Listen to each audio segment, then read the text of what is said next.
Go.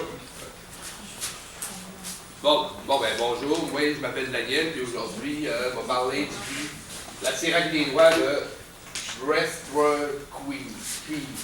Les deux à dire.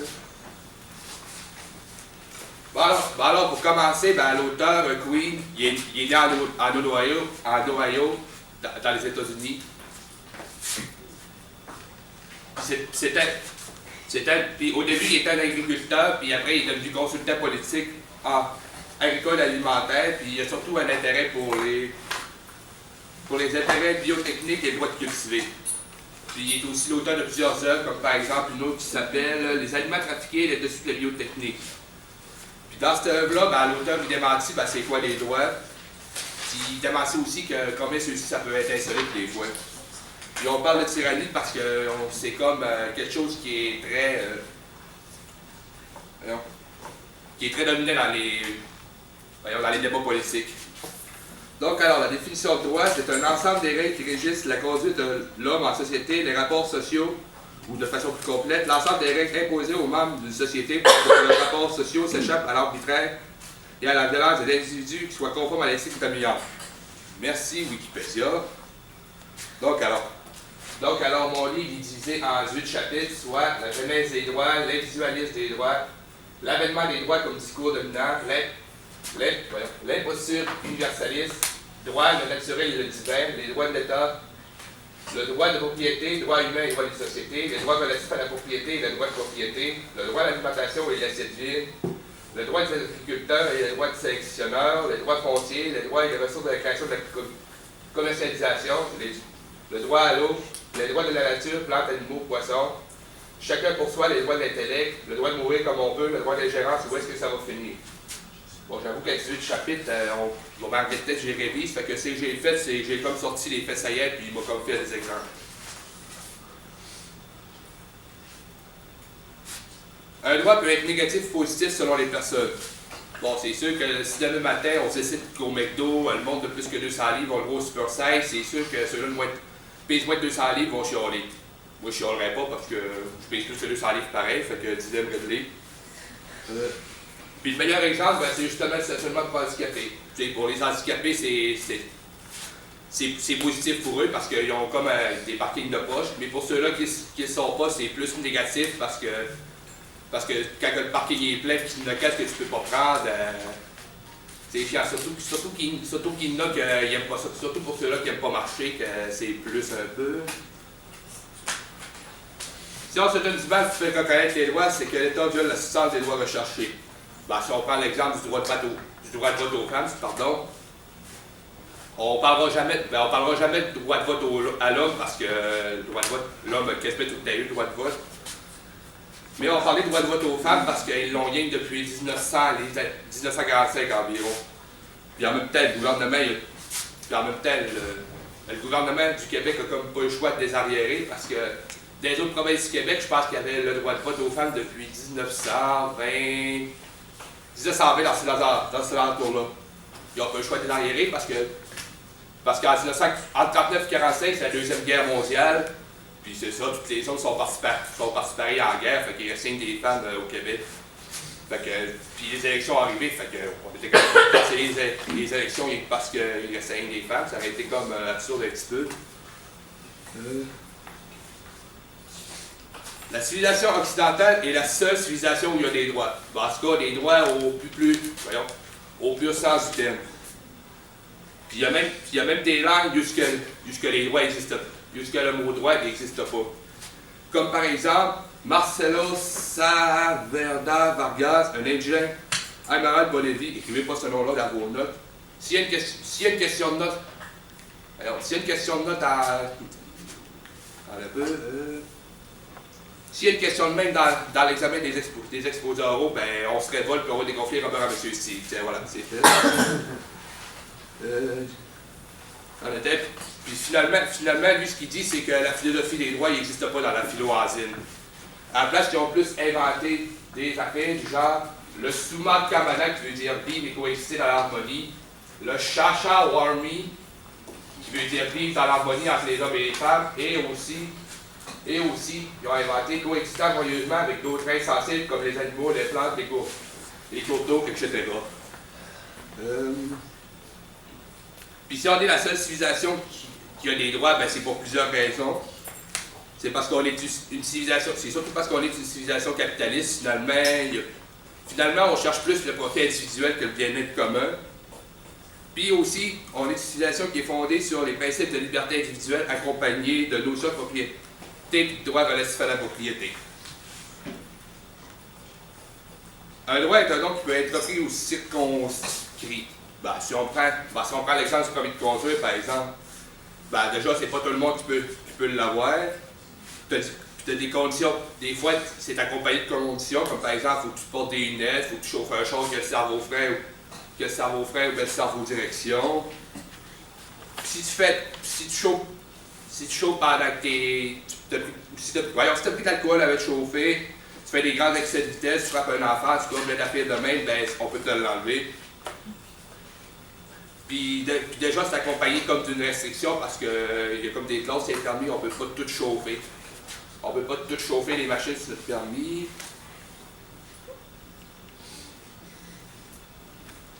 Les droits peuvent devenir des biens. On peut prendre comme exemple le droit à l'eau. Non, c'est vrai, le droit à l'eau. Le droit à l'eau, les droits peuvent aller jusque-là. Parce que les droits que j'ai analysés, que j'ai donné comme exemple précédemment, c'est pas des droits qui tuent tout le monde. Si je prends l'exemple du droit de vote aux femmes, bon, ça aurait été juste illégal si on ne l'aurait pas eu aujourd'hui, mais la Terre n'aurait pas sauté. Pareil pour le droit au permis de conduire.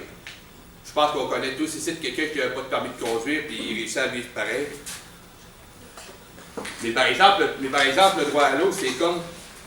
moi, je trouve que c'est comme en branche directe avec le droit à la vie.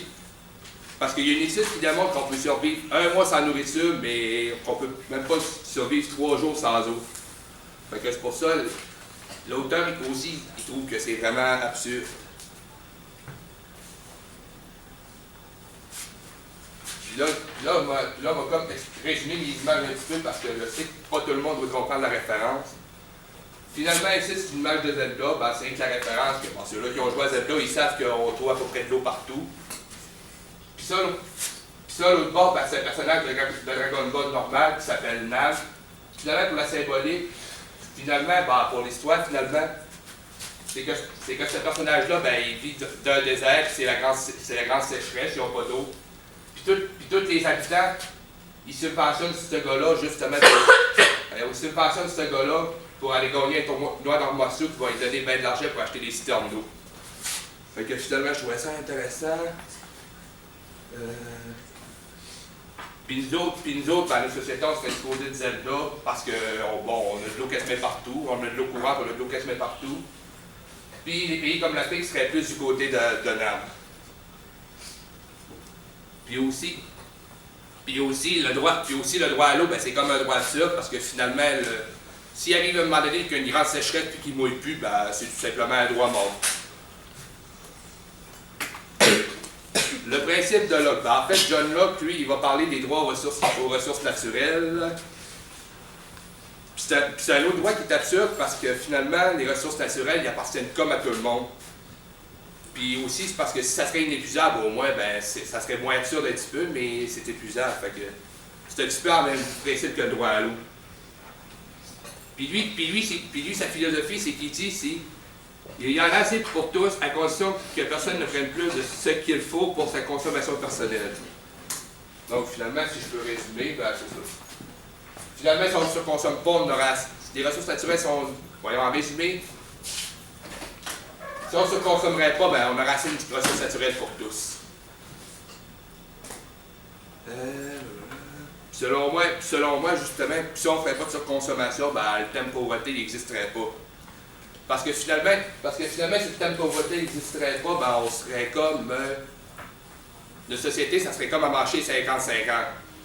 Mais là, c'est qui arrive avec notre société aujourd'hui, c'est qu'on est comme un marché 75-25, juste qu'on est du bord du 75. Puis les pays comme l'Afrique, sont du bord du 25. Mais quand on aborde ça, les pays sous-développés comme l'Afrique, le 25% ils réussissent à vivre avec, tandis que nous autres, le 75%, quand on en perd un peu, on capote. je fais juste me rappeler, le locataire, quand le tuyau a pété à Saint-Bruno, on était une semaine sans eau, puis on avait presque une fin de lisse. Pour répondre à ta question, c'est du C++. Hein? C'est du C++, ce langage? Donnez pas la réponse quand même. Ok. Vous venez de donner des points à tout le monde, au moins. Ça, c'est tout le monde s'en rappelle. Bon, comme je le dis si bien, si on veut se passer du luxe, il ne faut pas l'essayer. Les droits animaliers et végétaux. Ben, finalement, le principe des droits animaliers, c'est que la revendication morale des animaux tient au respect. Puis c'est comme une obligation pour les fermes qui produisent des œufs puis de la viande, puis il n'y a aucune justification morale et éthique pour traiter ceux-ci comme des machines ultra performantes pour maximiser la rentabilité. Comme je le disais. Non, c'est pas là. Mais il y a quand même plusieurs fermiers qui n'ont pas la conscience tranquille, mais bon, vu qu'ils veulent essayer d'être le plus rentable possible, ben, c'est comme de quoi qui leur pacifie par-dessus la tête. Quand je disais plutôt que finalement on tient plus au profit qu'à notre bien-être. Alors qu'à notre bien-être, ben ça, c'en est un bon exemple. Puis du côté des plantes, ben, on peut retrouver 6 droits. Le droit à la reproduction, le droit à l'indépendance, le droit à la survie, le droit à l'évolution, le droit à une recherche et développement respectueuse, et le droit de ne pas être assujetti à des brevets. Puis même à ça, on conclut ces 6 droits-là dans le but de réclamer des droits pour elles. Mais ça, c'est comme un peu contradictoire. Parce que l'attitude humaine envers les plantes, ça défonce cette thèse-là, parce qu'on prétend réclamer des droits pour les plantes, quand on attribue à l'humain un statut supérieur aux plantes. Les droits de propriété intellectuelle ou les DPI. Puis là, encore peut-être pas DPI, ça n'a pas de rapport avec les imprimantes pour 5 minutes. Puis les DPI, finalement, c'est sous la forme de brevets, puis c'est étendu dans presque tous les domaines. Les DPI, ben, on peut passer au droit d'auteur, ça en est un exemple. Puis la règle fondamentale, c'est l'idée n'est pas une propriété et ne peut être possédée par quiconque, mais son expression, oui. Finalement, si je peux synthétiser ça par un exemple, ben, c'est comme l'exemple de ma tablette. J'aurais le droit d'en faire une à mon nom, j'aurais le droit de vous vendre la tablette, comme est-ce que la tablette avec système d'exploitation, toutes ces affaires, mais j'aurais pas le droit de vous vendre le brevet, tu sais, comment c'est fait, comment c'est programmé, comment est-ce qu'il est fait. C'est ça que ça veut dire. Puis c'est ça qu'on pourrait. Puis comme je disais tantôt, les droits d'auteur, c'est comme dans la donne branche. Pour faire une synthèse des droits d'auteur, ça a été inventé en Angleterre en 1709 avec la loi d'Anne. Donc, qui stipule que les auteurs, puis aussi ceux qui avaient acheté le manuscrit de l'auteur, ils joueraient du droit exclusif de publier l'ouvrage pendant seulement 14 ans. Puis ça a été surtout créé pour inciter justement la créativité, mais on s'aperçoit que c'est plus rendu un droit économique puis juridique plus que d'autres choses. Bon, en conclusion, avec quel philosophe pourrions-nous lier la philosophie de Queen? Ben moi j'ai choisi Nietzsche, parce que finalement, si on regarde les 3 états de l'esprit de Nietzsche, on serait comme... Les droits, ça rentrait dans l'état du chameau, bon, parce qu'on obéit aux droits, puis on... Voyons. Excusez-moi, je déplane de moi, parce qu'on fait comme obéir aux droits, puis on se pose comme pas trop de questions. Puis là, les droits en tant que tels, c'est des fantômes, parce que finalement, c'est comme abstrait. On ne peut pas vraiment montrer des droits parce que c'est plus dans nos têtes. Comme on peut voir, parce que bien souvent, les droits sont faits par l'État, fait qu'on voit que les droits sont faits par les forts, puis nous autres, qui les respectent, on est comme les faibles, fait qu'il y a comme un conflit fort-faible. Puis aussi, les droits désignent le bien que les gens doivent faire. Donc, fait que c'est ça qui va conclure. Je vous remercie de m'avoir écouté.